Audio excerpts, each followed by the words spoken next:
Resident Evil is a franchise about survival, but the survival horror has always been downstream of something worse: human ambition. Every zombie, every BOW, every city that burned, and every population that was used as an experiment points back to a person. Someone with a title, a lab coat, a cult following, or a pharmaceutical corporation who decided that other people were acceptable costs on the way to something greater. The villains of Resident Evil are not monsters in the traditional sense. They are doctors, executives, soldiers, and scientists who chose their work over their conscience so many times that the distinction eventually stopped mattering. The 9 below are the architects of the franchise's global bioterror timeline, ordered from the first to lay the philosophical groundwork, to the last to weaponize what they left behind. This is the story of how one pharmaceutical conspiracy became a species-level extinction event: Mother Miranda. Everything in Resident Evil's lore is downstream of something. The G-Virus is downstream of the progenitor virus. The progenitor virus is downstream of Spencer's ambition and Spencer's ambition. The central engine of the entire franchise's mythology is downstream of a woman named Miranda, who lived in a remote European village and discovered something incomprehensible underneath it before Oswell Spencer was born. In the early 1920s, Miranda's young daughter Eva died during the Spanish flu pandemic. Miranda, a scientist and a believer in the possibility of impossible things, did not accept this. She found the Megamycete, a vast fungal network growing beneath her village, ancient and interconnected, capable of preserving the consciousness of the dead within its biological memory. She spent decades studying it, experimenting on villagers, shaping the local religion around her own research, presenting herself as a divine figure, the Black God, whose blessing came in the form of parasitic infections that made the recipients obedient and monstrous.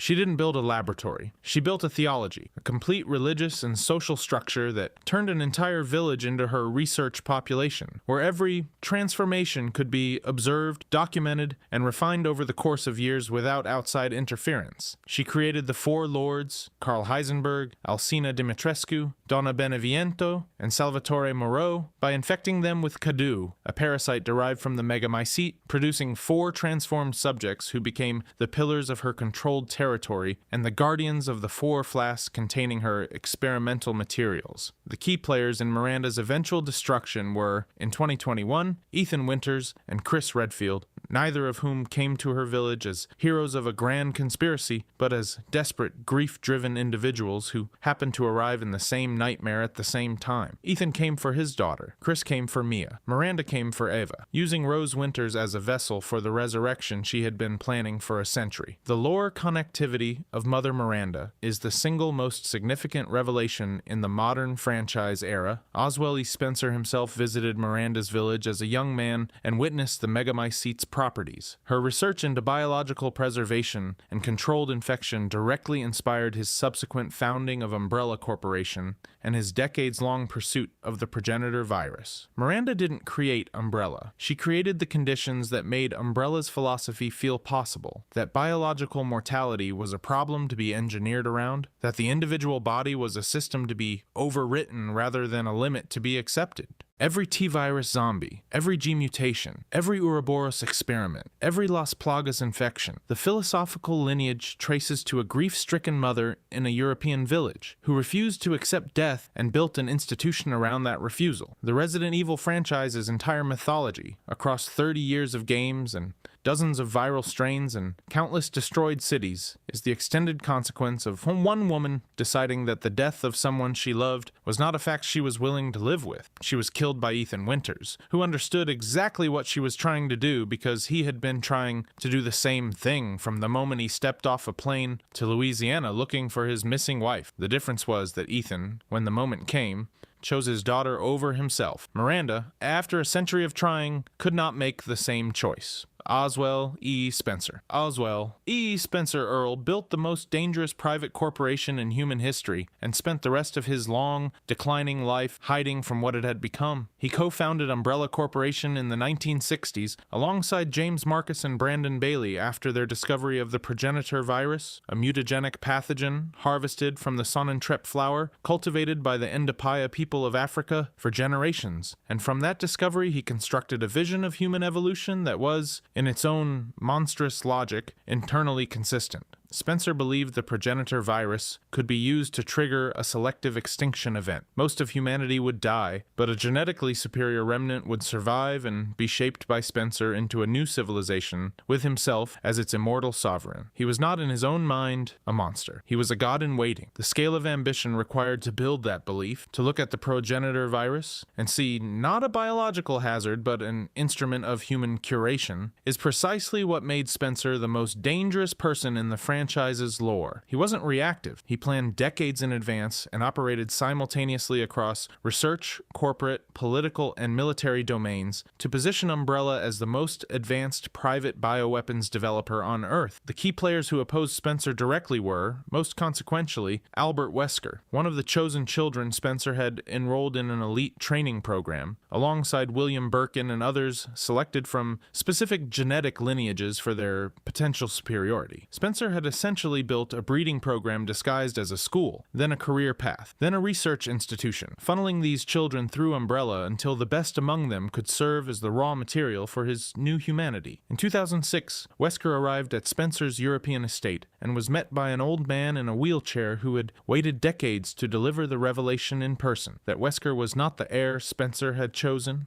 He was the prototype Spencer intended to supersede. Wesker's response was to kill Spencer immediately, taking ownership of the plan and discarding the man who built it. It was, from a certain angle, exactly what Spencer's philosophy had always implied was acceptable. The lore connectivity of Oswell E. Spencer is simply that he is the root node of the franchise's entire conspiracy. The Spencer Mansion, the Asteris team deliberately assembled to be used as test data, the Raccoon City Underground Lab, the Umbrella training programs, the distribution of prototype viruses to researchers, every element of the franchise's first 20 years of story traces back to his decisions. He commissioned a mansion to house experiments, had its architect imprisoned inside it to keep the location secret, and spent decades running a pharmaceutical corporation that was, in its entirety, a cover for viral weapons research. He died in 2006 before seeing his plan succeed or fail, which is perhaps the most fitting conclusion available to a man who spent his life trying to control outcomes he was never going to live to see, Albert Wesker. Albert Wesker is the franchise's most enduring villain because he is the one who understood every other villain's mistake and still made his own. Enrolled in Spencer's training program as a child alongside William Birkin, Wesker spent his early career as an Umbrella researcher and then as the deliberately placed captain of STSRS Alpha Team, a position that existed not to keep Raccoon City safe, but to expose STARS members to the Spencer Mansion's BOWs under combat conditions and transmit that data to Umbrella. In RE1, 1998, Wesker betrayed his team,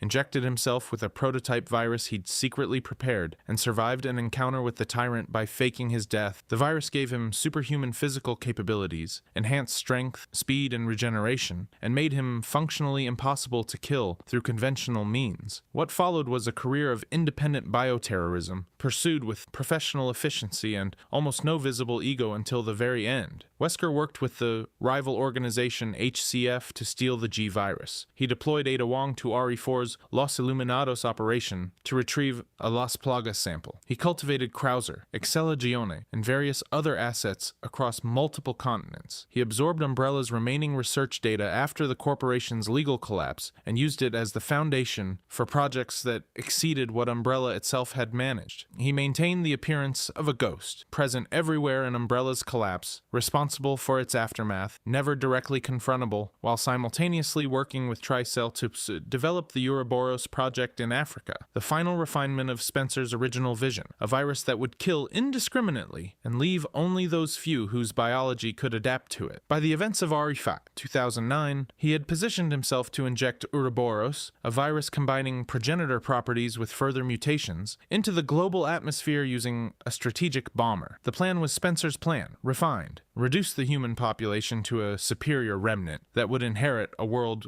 Wesker controlled. Chris Redfield and Shiva Alomar pursued him to Africa through Kajuju, through Tricell's underground lab, and finally into a volcanic caldera where Wesker, having injected himself with an experimental overdose of Ouroboros and PG67AW, a suppressant Excella had contaminated, became something between a person and a force of nature, and was finally killed by multiple rocket launcher strikes as lava lava closed around him. The key players in Wesker's destruction were Chris Redfield, whose encounter with Wesker at the Spencer Mansion in 1998 initiated a decade-long antagonism across 2 continents and multiple operations, and Jill Valentine, who spent years as Wesker's involuntary test subject, kept alive, experimented on, used as living data before Chris found her and freed her in time to assist in the African campaign. Sheva Alomar, a Bassaye operative and native of Kijuju, who had her own history with Umbrella's African operations, completed the unit that finally cornered Wesker in the environment he'd chosen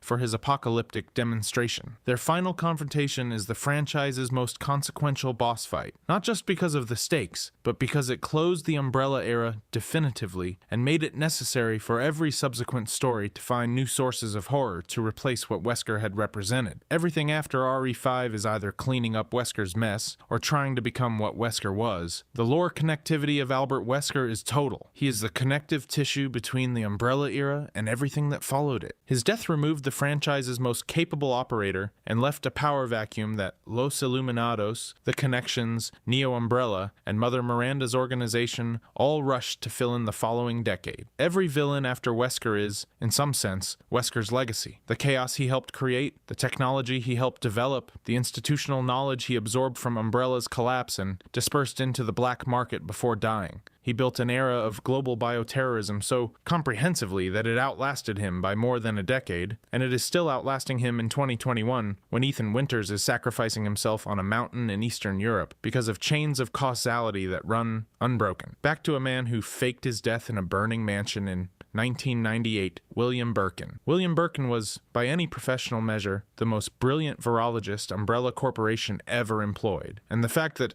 Umbrella Corporation employed him is the closest thing Resident Evil has to a systemic critique of the relationship between genius and institutional complicity. Birkin joined Umbrella's research program alongside Wesker in their youth, and spent decades working at the Raccoon City underground facility, developing the G-Virus, a mutagenic strain with properties the T-Virus couldn't approach. The ability to not just transform a host, but to rewrite their biology continuously, incorporating foreign genetic material, spawning embryos in other hosts to spread the infection, and producing a series of increasingly alien mutations that bore less and less resemblance to the original human form. His downfall was loyalty, not to Umbrella, but to his work. When Umbrella sent a retrieval team to take his G-Virus research in 1998, Birkin refused to yield it. He was shot. In the moments before he died from his wounds, he injected himself with the G-Virus, transforming immediately into a G1 mutation, recognizably Birkin, but with one massively overdeveloped arm and an eye embedded in his shoulder. The retrieval team was slaughtered. A wounded Birkin staggered through the underground facility's rat-accessible environments, and the G-Virus contaminated the rat population, which spread it into Raccoon City's water supply and sewer system. The citywide zombie outbreak of September-October 1998 was caused, at its most mechanistic level, by the dying convulsions of one man's refusal to let his work be taken away. The key players in Birkin's eventual destruction were Leon Kennedy and Claire Redfield, 2 civilians who entered Raccoon City on September 29th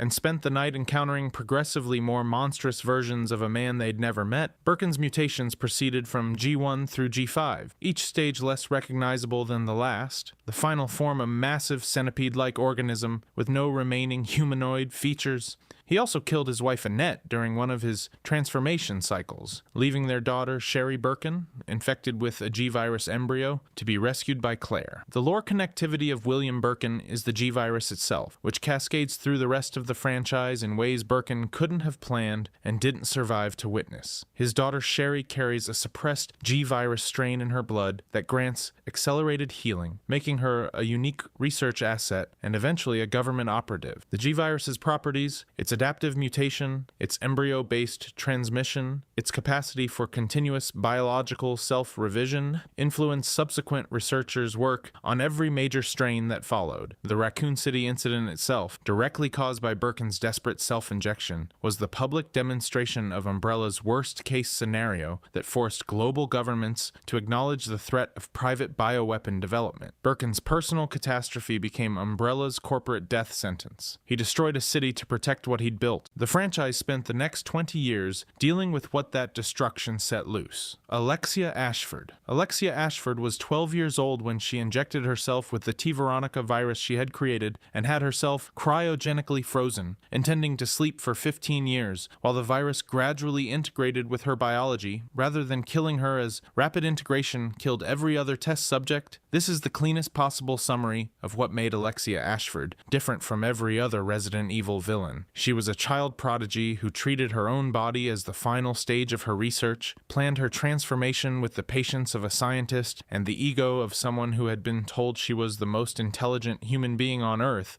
since approximately age 5, and woke up in December 1998 as something that was no longer entirely human and was entirely fine with that. Alexia's narrative core is the T. Veronica project, a hybrid virus she created by combining the progenitor virus with the genetic material of queen ants, producing a strain capable of giving its host control over insects, the ability to generate and project fire, and the capacity to bend other T. Veronica hosts to their will. The ant queen principle applied to human biology, the hive as a model for fascistic biological control at the individual scale. She experimented on her own father, Alexander Ashford, using him as an early T. Veronica test subject and producing the Nosferatu that Chris Redfield encountered in the Antarctic base. Her twin brother Alfred spent 15 years maintaining the illusion of her presence on Rockfort Island and the Antarctic facility, his loyalty to her consuming whatever independent identity he might have developed. The isolation of their Antarctic operation, deeply hidden, funded through Umbrella's institutional structure while operating outside it, gave Alexia the same insulation from outside interference that Spencer had built into the Spencer mansion. She woke up believing she had built something no one could take from her. She was wrong by about 8 hours. The key players in Alexia's defeat were Chris Redfield, who arrived at the Antarctic base after his own capture in pursuit of Claire, and, indirectly, Albert Wesker, who came to the same location to retrieve T. Veronica. Wesker's arrival confirmed the virus's strategic value. Chris's combat engagement ended Alexia's emergence before she could secure that value for herself. Steve Burnside's infection with T. Veronica during the Rockfort Island events served as a demonstration of the strain's effects on a non-adapted host, the rapid mutation, the brief period of monstrous power, and the death that followed, providing a data point on T. Veronica's ceiling that Alexia's own case was designed to transcend. The lore connectivity of Alexia Ashford is her role as proof of concept for virus as enhancement rather than virus as weapon. Where the T-virus and G-virus primarily produced monstrous transformations in their hosts, T. Veronica demonstrated that with sufficient patience and biological self-experimentation, a virus could produce controlled enhancement in a single designated subject, a concept that would be pursued, adapted, and catastrophically applied by Wesker himself in the following decade. Alexia was right about the theory.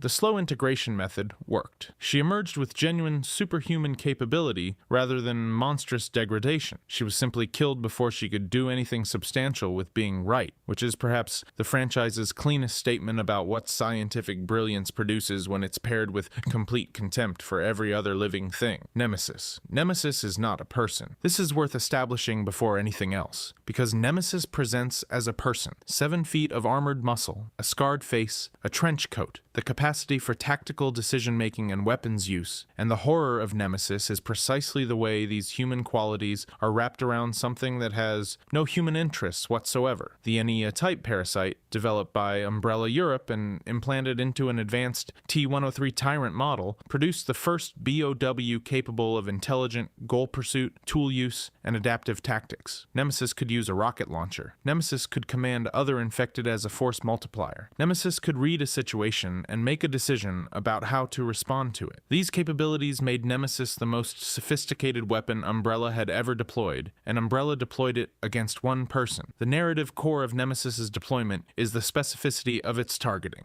It was sent to Raccoon City in 1998 with a single operational directive: eliminate STRS members, not civilians, not infected. STRS specifically, the law enforcement team whose surviving members had accumulated first-hand evidence of Umbrella's activities. Every dead STRS member was a closed mouth. Nemesis pursued Jill Valentine across Raccoon City with the patience of something that doesn't get tired and doesn't change its mind, using the chaos of the zombie outbreak as cover for what was functionally an assassination campaign. The key players in Nemesis's eventual destruction were Jill Valentine and, in the RE3 remake, Carlos Oliveira. UBCS mercenary who started the crisis as an Umbrella contractor and ended it fighting against his employer's flagship weapon, Jill. Infected with a T-virus strain administered by Nemesis and cured by Carlos's efforts to synthesize a vaccine, confronted the final Nemesis form, massively mutated, the trench coat and tactical intelligence long gone, the parasite's growth consuming the T-103 chassis into something barely recognizable, with a rail cannon she found in the Nest 2 facility. The final shot was not a moment of triumph. It was extermination. The lore connectivity of Nemesis is what it demonstrated to the rest of the world watching Raccoon City burn. The existence of a BOW capable of intelligent target selection, weapons use, and coordinated pursuit was the proof that Umbrella's technology had achieved something governments would spend billions to replicate. Every subsequent organization that acquired Umbrella's research, every black market dealer, every terrorist cell, every nation-state bioweapon program was chasing what Nemesis represented. The T-virus produced zombies. Nemesis produced a soldier. That distinction changed what bioweapons development looked like for the next 20 years. Neo-Umbrella's C-virus enhanced Plaga-based mutations would attempt to replicate what Nemesis accomplished in a more scalable format. Wesker's subsequent work with human enhancement was partly downstream of the data Nemesis generated during its Raccoon City deployment. Nemesis was not a villain in the traditional sense. It was a weapons test that happened to be pointed at people, and the test results were catastrophically successful. Osmond Sadler. Osmond Sadler understood something about power that Umbrella's corporate hierarchy never quite grasped. Loyalty purchased through ideology is more durable than loyalty purchased through salary. The Los Illuminados were not employees. They were believers. When Sadler retrieved the ancient Las Plagas parasite from ruins beneath the Spanish village, his cult controlled and distributed it among the population, producing the Ganados, controlled hosts who retained enough motor function and group coordination to function as infantry, while being entirely subject to Sadler's direction through the master Plaga he carried. He had built an army that couldn't quit, couldn't defect, and couldn't be bribed away. His plan was to infect the U.S. President's daughter, Ashley Graham, with a Plaga, return her to American soil, and use her as the vector through which key U.S. government officials would be exposed. If it worked, Sadler would have effectively infiltrated the world's most powerful government with a biological control agent. The scale of what this would have accomplished, an executive branch operating under Plaga influence, military assets potentially compromised, policy shaped by a cult leader operating from rural Spain, made Sadler's operation one of the most strategically ambitious bioterror plots in the franchise's history, and one of the least dependent on the kind of mass casualties that Umbrella's methods inevitably produced. He wasn't trying to destroy civilization. He was trying to own it, quietly, from the inside. That distinction made him arguably more dangerous than the virologists who came before him, a biological coup rather than a biological catastrophe. The key players in Sadler's defeat were Leon Kennedy, assigned by the U.S. government to recover Ashley, and Ada Wong, who was simultaneously operating in the same location, on behalf of Wesker's interests. Leon's combat engagement with Sadler throughout the isolated region, through village, castle, military compound, and finally the island laboratory, led to a final confrontation where Sadler's Las Plagas produced a monstrous transformation, a vast spider-like form with a vulnerable eye that emerged from his body during combat. Ada provided Leon with a special rocket launcher for the final shot, completing her assignment to retrieve the Plaga sample and leaving Leon to provide the kill. The lore connectivity of Osmond Sadler is the Las Plagas strain itself, which exited the incident in Ada Wong's hands, and from there into Wesker's network. The properties of the Plaga, its controlled infection, its host-preserving mechanics, the capacity for mass behavioral control without mass death, represented a different philosophy of bioweapon design than the T-virus or G-virus, and influenced subsequent development of Plaga-derived strains in RE6's bioterror campaigns. Sadler's ambition died with him in the island facility's explosion. His methodology didn't. Jack Krauser. Jack Krauser represents a specific kind of tragedy the franchise rarely revisits. The soldier who discovered that the institutions he served were more interested in the tools of war than in the people who used them. A decorated U.S. military operative whose career was effectively ended by a severe arm injury sustained during a classified 2002 mission, the same mission that produced Leon Kennedy's early government service. Krauser found himself discarded by the apparatus he'd given years to. He didn't accept this quietly. He contacted Albert Wesker. Wesker's offer was enhancement, purpose, and directional clarity. Krauser's natural combat talent, combined with Wesker's resources and a Plaga-derived mutation that restructured his left arm into a hardened, blade-capable biological weapon, made him exactly the kind of operative independent bioterror networks needed and conventional militaries couldn't produce. Wesker positioned him within Sadler's Los Illuminados as a double agent, tasked with facilitating the kidnapping of Ashley Graham, while secretly ensuring that a Plaga sample reached Wesker at the operation's conclusion, rather than remaining under Sadler's control. The key player in Krauser's death was Leon Kennedy, his former mission partner, the other man who had been present in 2002, the point of departure between two possible responses to institutional abandonment. Leon stayed, Krauser left. Their eventual confrontation in RE4's island facility, culminating in a hand-to-hand knife fight among the ruins, was the franchise's clearest statement about loyalty and its costs. Leon won. Krauser's assessment of what the world owed him, balanced against what Leon's persistent belief in something worth protecting had cost him, was settled in that fight. The lore connectivity of Jack Krauser is more personal than systemic. He didn't change the bioweapon landscape the way Birkin or Wesker did. What he demonstrated was the human supply chain underneath the biological one. The former military personnel, the discarded operatives, the people with specialized skills and grievances who became the delivery mechanism for Wesker's network and others like it. The infrastructure that produced Krauser, elite military training, classified operations, institutional abandonment, was exactly what every subsequent bioterror network went looking for when it needed human assets who could operate in hostile environments without leaving traces back to their employers. Every subsequent mercenary, every recruited defector, every combat specialist who showed up on the wrong side of a RE plot traces back to the same mechanism Krauser represented: a skilled person, an injury or a betrayal, and an offer from someone who knew how to make use of what institutional discard left behind. RE6's bioterror campaigns would operate on exactly this model at scale. Krauser was the proof of concept. Eveline.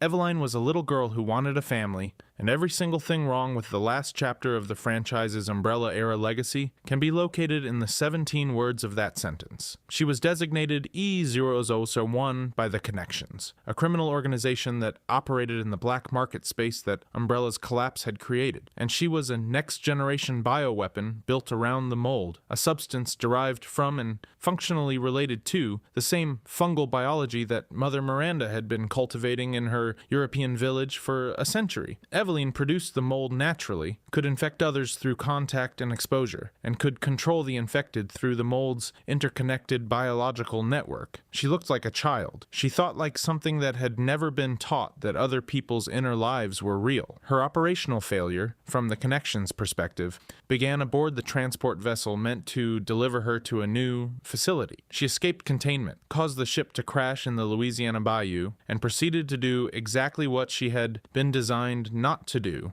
operate independently, pursuing her own psychological objective rather than the strategic one her creators had built her for. She infected the Baker family, Jack, Margaret, and Lucas Baker, and her handler Mia Winters, creating a controlled household around herself that would function as the family she had never been designed to want. For 3 years, the Bakers existed as Eveline's captives, not dead, not free, performing domesticity under biological compulsion while their daughter Zoe and, eventually, Ethan Winters tried to find a way out. The irony that Eveline, an expensive strategic bioweapon built for geopolitical deployment, spent 3 years running what amounted to a deeply dysfunctional Louisiana household is the franchise's most darkly comic observation about the gap between institutional planning and biological reality. The key players in Eveline's destruction were Ethan Winters, who arrived looking for Mia in 2017 and spent the events of RE7 navigating the consequences of Eveline's infection, and Mia Winters herself, whose history with Eveline as her handler gave her a complex complicity in the disaster. Lucas Baker, who the Connections had separately recruited as an informant and who retained some independent agency while the rest of of his family suffered under Eveline's control, served as an antagonist within the household, using Eveline's infrastructure against her and against Ethan simultaneously, providing the connections with data on Eveline's development while watching his parents deteriorate. Jack Baker, in his moments of lucidity between transformations, was trying to protect his daughter Zoe and ask Ethan for help. Margaret Baker had lost whatever remained of herself. The household that Eveline had built to satisfy her need for family was the franchise's most complete portrait of what a bioweapon designed to feel loved actually looks like when you're on the inside of it. Ethan killed Eveline with a synthesis derived from her own cellular material, targeting the mold network through its creator. The lore connectivity of Eveline is twofold. Her biology attracted Mother Miranda's attention directly. The megamycete in Eveline's mold were close enough to Miranda's research that she sought the connection,